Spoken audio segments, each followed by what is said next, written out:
Hi everyone. In the last video, I ended the last video by asking the question, how do we narrow down the number of people we're going to interview?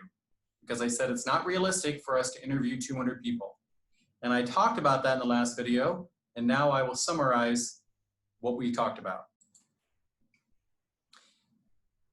So, we had 200 people who applied. We gave them jobs, we looked at their job specifications and to see whether or not they had the minimum. 100 of them did not. That narrows the pool, so we subtract 100. That leaves us with 100 possible candidates. We then go in depth a little bit more. Maybe we look at maybe because we had so many people apply that meet the job specifications, maybe we can look for more years of experience, and that can eliminate another 60 people. We can maybe add a criteria of, do they have experience in a similar company? Because that can be good for us. And so that also eliminates some people. Do they have proven success? Have they somehow, they meet these criteria, but have they proven success somewhere? And that can eliminate another 8 people, and that gets us down to just 2 people. Yay! Now, there's also a chance that in this screening process, we see somebody who has some outstanding characteristics that even though they don't meet the minimum specifications, job specifications, they have some unique characteristics that make you realize they may be worth interviewing. And so you can add a person back into your pool because there was something there. As an HR friend of mine said, yeah, I'll give his advice later. Anyhow, for now, add someone back in. Now we get to the interviews.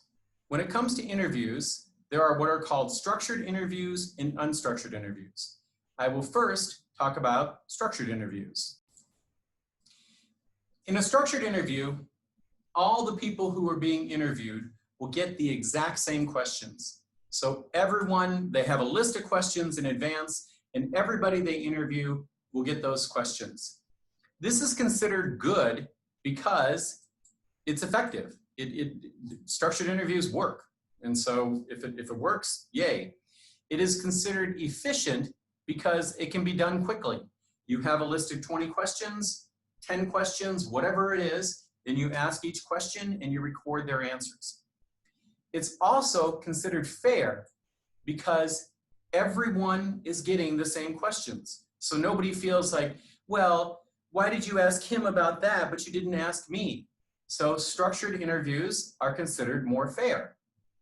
And another good thing about structured interviews is that it is easy to compare candidates. So you have question 1 and you interviewed the 3 people. This is how he answered it, this is how she answered it, this is how she answered it. And so you have 3 people you're interviewing, and you can compare their answers more easily. Structured interviews are considered bad because it misses the opportunity of a follow-up. So often somebody says something really interesting, and you want to follow up and ask, can you explain that more? But if you have a structured interview, technically, you're not supposed to do follow-up questions. Some companies have some flexibility with that. Others go right on to the next question. And so it misses the opportunity to follow up. And if the candidate says something really interesting in a structured interview, you don't have the opportunity to follow up, which I can give an example of this. My friend Mansour, I've talked about him a lot in class. Mansour was interviewed by Boeing, and in his interview with Boeing, he had a structured interview, and they did go down the list, and they asked him the questions, and he answered them, so forth. But in the interview, he said things that made the person interviewing from Boeing in America feel like this guy's got something more than he's giving us in the interview.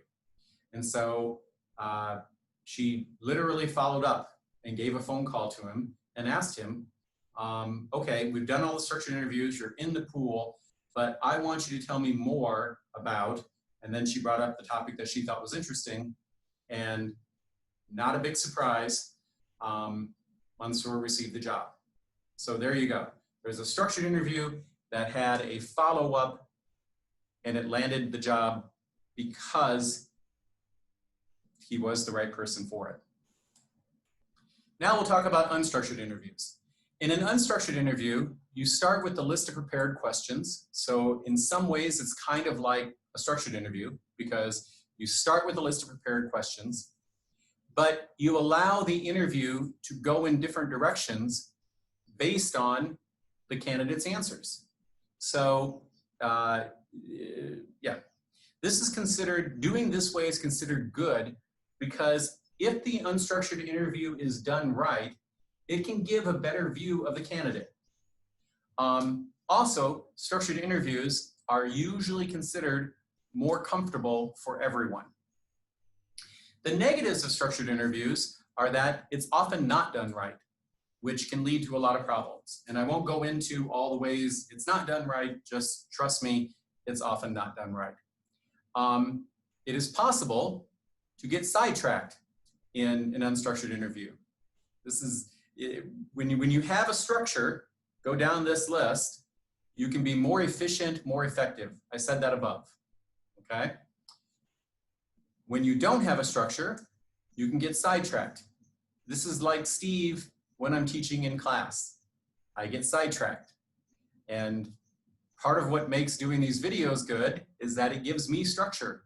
And so I am probably a better teacher when I have structure than when I get sidetracked. You can tell me in class. And another problem of an unstructured interview is that it's possible that people won't hit, in the interview, they won't get to some important points that they need to get to. And then lastly, a reason why structured interviews can be a problem is in my country, it can provide legal issues because bias comes in. We have different laws in America about how you can do interviews and so forth.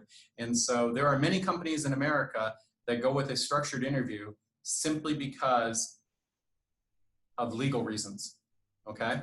To my knowledge of UAE, of law in the UAE, we don't have those issues here, but I'm just explaining this is a reason why unstructured is not used in many countries.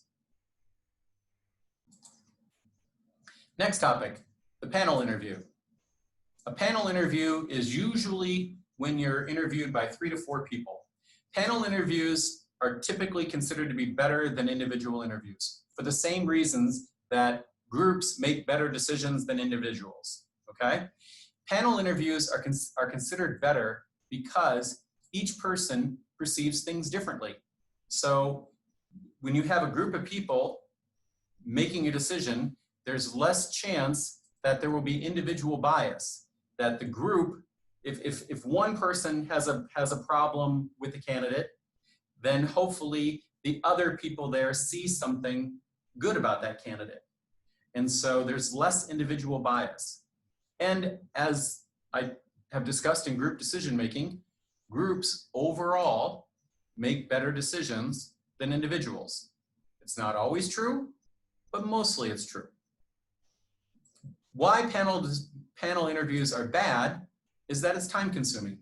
It takes a lot of time to pull the people together to do the interview properly.